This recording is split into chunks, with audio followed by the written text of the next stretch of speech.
जनवरी का महीना था। हाड़ कपाने वाली बर्फीला हवाएं चल रही थीं। रात के लगभग 12 बजे अपनी बीवी के साथ प्लेटफॉर्म पे बैठा था। लोगों का भीड़ भाड़ भी ठंडी हवाएं को नहीं रोक पा रही थी। हमारी ट्रेन आने में अभी 1 घंटा का समय बाकी था। प्लेटफॉर्म पर बैठे बैठे हम बोर तो हो ही रहे थे, साथ में सर्दी से देह में कपन हो रहे थे। मैं अपनी बीवी से कहा, चलो बाहर घूम के आते हैं, कुछ खा पी भी लेंगे। कहाँ जाओगे इतनी ठंड में, और सामान भी ज्यादा है, यहीं बैठे रहो। अच्छा, तुम सामान के साथ यहीं बैठी रहो, मैं थोड़ी देर में अभी आता हूँ और तुम्हारे लिए चाय ले आऊंगा। इतना कहकर मैं प्लेटफॉर्म से बाहर जाने लगा। पार्क से होकर मेन रोड की ओर बढ़ने लगा।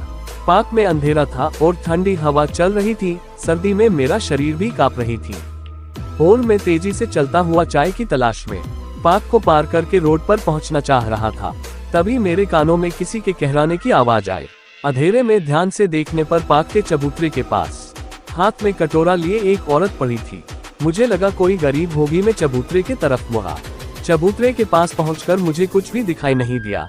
वह औरत वहां से गायब हो गई। अभी तो यही पड़ी कहरा रही थी, कहा गई। शायद मेरे कानों का भ्रम हो, मगर मैंने तो उसे देखा भी था। इधर उधर देखने के बाद भी कुछ नहीं दिखा। वो डर के कारण जल्दी जल्दी प्लेटफॉर्म की ओर आने लगा और अपनी बीवी के पास आ गया। बहुत जल्दी चाय पी आए, मेरे लिए लाए हो क्या? नहीं, मैंने अपनी सांसों पर काबू पाते हुए कहा। क्यों?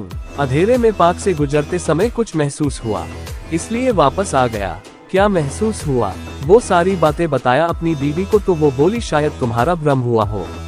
भूत प्रेत को तो मैं भी नहीं मानता, पर अपने कानों और आंखों से देखा था। बात कर ही रहे थे कि ट्रेन भी अपने समय से आ गया प्लेटफॉर्म पर। हम अपने सीट पर जाके बैठ गए। हमारे बगल वाली सीट खाली ही रही और ट्रेन अपने टाइम से चल दी। लगभग 10 मिनट बाद हमारी बगल वाली खाली सीट पर एक महिला को बिठा गया। कुछ समय बाद हम दोनों अपने सीट पर सो गए। अभी ठीक से मेरी आंखें लगी भी नहीं थी कि मेरी बीवी ने झकझोरते हुए मुझे जगाया। क्या बात है? उसके चेहरे का भय अंधेरे में मुझे दिखाई नहीं दिया। अंडस्को बात तो कुछ नहीं है, पर कुछ घुघरू बजने जैसी आवाज मुझे सुनाई दी थी। मैं आलस छोड़ के तुरंत जग गया और उसके पास ही बैठ गया। हमारी बराबर में बैठी महिला किसी मूर्ति की भांति बैठी रही। उसके शरीर पर इतनी ठंड में भी गर्म कपड़े नहीं थे और न ही उसे ठंड का एहसास कर रही थी। वो बिना हिली डुली बैठी थी। रात के लगभग 2 बजे ट्रेन अपनी गति से चल रही थी। लोग सब भी लाइट बंद करके सब सो गए। पूरा बॉगी में अंधेरा था, सिर्फ टॉयलेट के बाहर का लाइट जल रही था। गेट साफ दिख रहा था और हम भय के कारण दोनों बैठे थे। तभी सीट के नीचे से घुघरू की आवाज आई तो मेरे कान भी खड़े हो गए और मेरी बीवी तुरंत घबरा के बोली, आवाज सुनी तुमने? हाँ सुनी, कहते हुए मैंने मोबाइल का टॉर्च जला के सीट के नीचे देखा, मगर वहां कुछ भी नहीं था। सिर्फ एक खाली चिप्स के पैकेट से चूहा निगल कर भाग गया।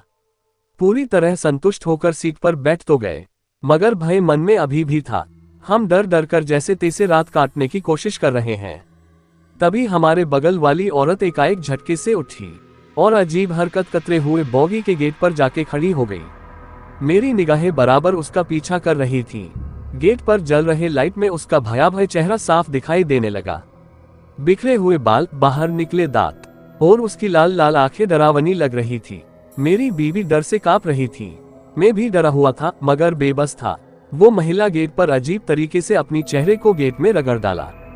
रक्त का फुहारे के साथ उसके चेहरे पर मांस भी लटकने लगा। बॉगी का गेट पूरा खून से लाल हो गया।